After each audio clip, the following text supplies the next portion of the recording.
Hi, I'm Elle, and today it's time for another drama roundup. One of the biggest recent stories was the plagiarised artwork used in Jeffree Star's now cancelled alien-themed merch. Essentially, Jeffree hired an artist to create a design for a t-shirt, but that design ended up being ripped off from a much smaller creator, which is awful. In fairness though, Jeffree did respond to the situation very quickly and fired the plagiarist from his team, but he snapped at Ashley Kyle pretty damn hard.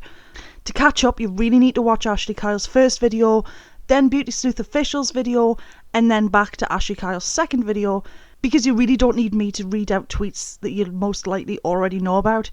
What irritated me the most about this situation though was that Jeffree clearly did not watch Ashley's video first. In it, Ashley was fair, and our only mistake was not trying to reach out to Jeffree through his business email to ask for a statement that way. I do totally get that Jeffree was angry about the plagiarism issue, but he was completely out of line when he talked to her so rudely. The positive note though is that Jeffree did apologise to her in private and then in public, and Ashley was her usual impeccable self. So really, I do have a lot of respect for anyone that owns up to their mistakes and apologises for it both in public and private, keeping the same energy across the board. It was a really messy situation, but at least it was resolved swiftly. The bottom line is, though, that plagiarism is never acceptable and credit needs to be given where it's due at all times. Then, of course, there was the John McClane racism scandal. If you don't know who John McClane is, he's a 24-year-old beauty influencer with an ancient vampire lord kind of persona. But basically, Dustin Daly found out about a racist tweet that John had sent back on the 3rd of October 2016, which said, "Telling someone they are as white as a vampire is considerably more offensive than calling someone as black as a gorilla," with Dustin retweeting that saying, "This isn't a thing and has never been. What the fuck?" Obviously, we can all agree with Dustin there. Reading that was a massive shock because John McClane constantly talks about wanting to uplift and be positive about everyone and everything. Just to spell it out, any comparison of a black individual to a gorilla or anything like that is absolutely racist. Full stop, totally racist, forever, end of story. There has been far too much history with that comparison used as a horrendous racial slur. It's still used today by racists. But that tweet really is only half of the story. Again, back in 2016, John immediately clarified the tweet by saying, "Its connotation is more crude. A gorilla is a beautiful animal. A vampire is considered culturally to be a blood-sucking, wicked, evil beast." With that full context, with both of those tweets together, the story feels different to me. The first on its own is just ridiculously racist. It downplays the seriousness of anti-black racism immensely. But the second is just a really bizarre explanation for the first. Instead of being totally dismissive of racism, to me, that reads like he has absolutely no idea what he is talking about. There's no understanding of history. Instead, it's a childish, surface-level interpretation of the words used. I mean, even the vampire explanation is wrong. I don't want to bore you guys by getting into all of the fancy stuff, but even though vampires are supposed to be scary monsters, vampires have been described as sexy tempters for well over 100 years. From modern Anne Rice to John Polidori back in the early 19th century. So, okay, maybe some people see vampires as scary, horrifying monsters to shy away from. A lot more people are busy drooling over Lestat or Angel from Buffy or Benny from Supernatural, and don't come for me, that's a good show, please. But much more seriously, although I was dumb enough not to screenshot the tweet myself, after John was called out and deleted the tweets in question, his response was to tweet a year-old video of his about appreciating skin tone, where the Twitter caption was, "Again." After massive criticism of that, because that was a ridiculously dumb move, John finally put out 2 tweets to apologise. He said, "I wish to apologise to everyone. I can see how my tweet came across as offensive. I believe that it is wrong to criticise anyone's skin tone. My intention was to emphasise that being persecuted for the colour of your skin is unacceptable. I did not put this message across well at all. The last thing I would want to do is offend anyone. I am truly sorry for this and hope you can understand." The first response to being called out for racism just was not good enough. When you look at it with a full context though, it makes sense that John was just ignorant. He's very pale skinned, so it makes sense that he'll have been bullied over that. and his frustration seems to have bled out into posting tweets that were very obviously offensive. Do I think that he's actually a racist himself though? No. To be honest, I really don't. I honestly think that he put his foot in his mouth and he relies far too heavily on the aristocratic character that he's created.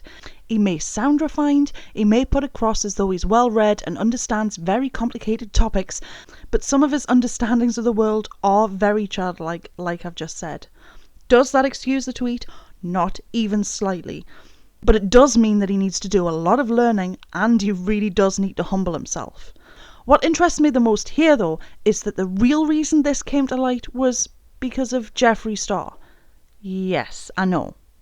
A user on Reddit's Beauty Guru chatter posted, "There's been discussion lately of John McClane's support of Jeffree Star, his claims that he has been genuinely marginalised for having very light skin, and his opinion that feminism is about women hating femininity and wanting to take over the patriarchy.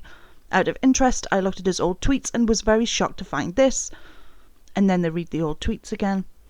Some are bound to argue that this is just part of his act, etc. But when you consider the fact that he is associating himself with Jeffree Star despite what he said to Jackie, there is more to the post that I'll link below, but what's said here, that is a problem. The main reason that someone bothered to look into John in the first place was because he and Jeffree have met and clearly have some kind of mutual respect. Again, do not get me wrong, bad behaviour deserves to be called out. The tweet really did deserve to be called out. But this wasn't actually even about John McClane. This was about dragging Jeffree through somebody else. If it was really about how distasteful the original poster felt as far as John's clumsy tweets about feminism were concerned, that would be on the list first. But no, Jeffree was first, and then Jeffree was mentioned again. Love or hate Jeffree, considering he most likely didn't even know that John McClane existed back in 2016, I'm pretty sure that it's a stretch to take a badly worded, offensive tweet that shows really obvious ignorance instead of maliciousness to come up with a conspiracy theory like this. It's pure silliness, and the reason behind this call out here is, quite frankly, embarrassing. If you hate someone, anyone, you really do not need to stalk them. Just let it go. Just damn. But the salt surrounding Jeffree doesn't stop there, oh no. Jeffree, Nate's brother Zach, and Nikita Dragon have thrown some major shade at Here for the Tea. For some context, last year, Here for the Tea released a confused video that claimed that Jeffree Star kicked Zach out of the house because of an alleged incident that he had with Nikita that was supposedly very serious, which Here for the Tea very carefully sidestepped around. Well, finally, Zach has appeared in another of Jeffree's videos and spilled the tea that wasn't there. Before the video dropped, Jeffree tweeted some major shade. "Tomorrow's new video has so much tea in it, be prepared for a burnt tongue." And when he dropped the video, he tweeted, "The truth is finally here. Watch Nate's little brother follow a Jeffree Star makeup tutorial and address all the rumours about himself." We're starting off with a bang. Yeah, let's get it. Okay. Why did you really leave Cali the first time? And are the supposed allegations with Nikita true? Okay. Hold on, let me set this down. I don't know what's been going on with that whole thing. Once I moved back to Michigan, obviously I told you in the beginning, I was pursuing my own life and I wanted to move forward with my videography skills. And then all of a sudden I come along this video on YouTube and allegations saying that I slept with Nikita while I was here and that was the whole thing. Alright, so we've hung out a few times, me and Nikita. I mean, it was always around Jeffree and for her birthday, so it wasn't really any alone time. I don't know how you could get that out of that, but I don't know. She's super nice. We don't have any tea. I mean, there's nothing really going on. Nikita Dragon agreed, tweeting, "There's no tea," along with a Snapchat. There is no tea. You guys know there is so many lies and rumors and beauty drama and whatever constantly being thrown out there. And as we all know, I rarely ever speak on it. Literally ever. About a year ago, there was a rumor going around saying that I hooked up with Nathan's brother, and that's the reason why Jeffree and I stopped being friends, and that's the reason why Zach ended up going back to Michigan, and this whole ordeal. And I'm like, girl, I never even hung out with him one-on-one. The only time I ever saw him was at my birthday party and probably another time going to the movies or something. Honestly, I never spoke about it just because I thought it was so ridiculous, but I do want to say actually a thank you to Zach for just clearing that rumor up and just deading it. I know I just never wanted to talk about it because I just thought, why would anyone make something so stupid up, like out of nowhere? Honestly, this year I've learned that no matter what you do, no matter what you say, people are always going to have an opinion about you. People are always going to say you said this and said that and whatever. So all you have to do is really be yourself and let it all play out, and the truth always will come out.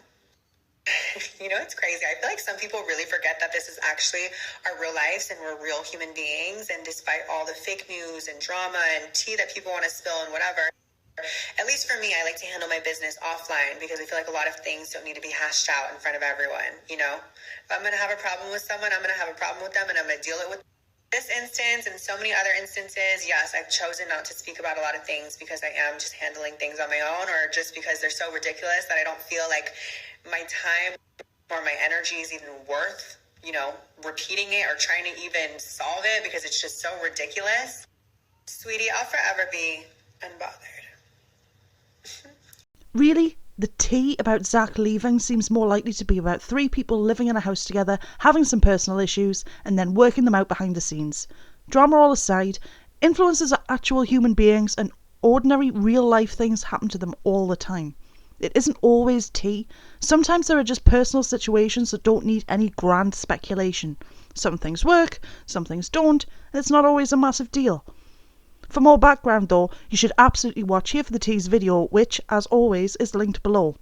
Considering that Here for the Tea is notoriously very friendly with Manny MUA, it makes sense that he may have been the influencer that also denied the incident happened to her at the time, especially as she mentioned that she believed the influencer that she was speaking to might have been relaying information to both Jeffree Star and Nikita behind the scenes. But, as we know, Here for the Tea does have a negative obsession with Jeffree, so it makes sense that she would prefer to listen to a rumour that doesn't make much logical sense to try and drag him. And this leads into more drama between 2 drama channels. Because Dustin Daly made an excellent video going over the old tea to connect the new tea, and let's be real, throwing some major shade Here for the Tea's way, Here for the Tea absolutely lost it on Twitter.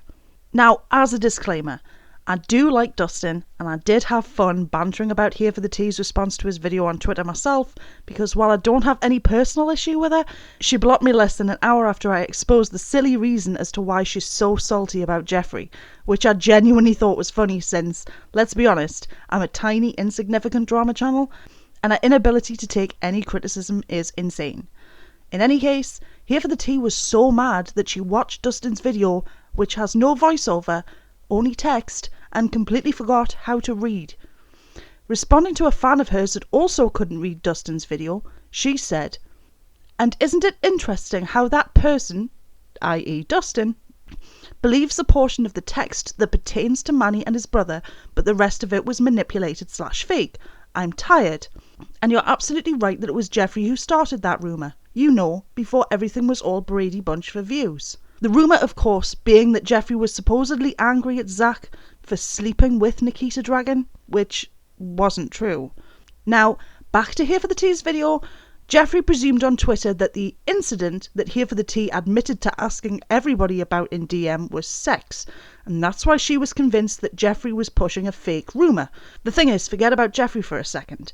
I don't know about anybody else, please talk to me in the comments about this, but if I hear about an unnamed incident between a man and a woman, I automatically think, right, they had sex when they weren't supposed to, okay, I get it. I don't consider that to be the biggest reach in the universe. And, like Here for the Tea has been pushing since Jeffree so callously unfollowed her on Twitter and sent her a Dear John DM to let her down gently, she obviously had to misread Dustin's video to accuse Jeffree of racism yet again. I mean, I have The Sims. She has. Jeffree is a racist because he doesn't follow me on Twitter. And, you know, we all have our own thing, no judgment. What was interesting, though, is that Here for the Tea then accused Dustin of dragging ex-friends and spilling secrets in one breath, but then decided to reveal that she had magnanimously paid him for work that he did for her in the next, bragging that she had the PayPal receipts for it. I mean, weird flex. Telling people that you did the right thing by paying someone money that they obviously deserved, but I mean, okay. Then again though, that is very interesting information considering she dumped Dustin after he simply didn't agree with her interpretation of the accusation of racism towards Jeffree, and is obsessed with telling her fans that anyone that doesn't want to drop Jeffree Star in a vat of boiling acid has to therefore be on Jeffree's payroll. Well, That's it for the Jeffree Star Salt edition of the Drama Roundup. As always, like, comment, subscribe, ring the bell, or don't do any of those things because I'm not your mother. And, as we say in The Sims, dag dag.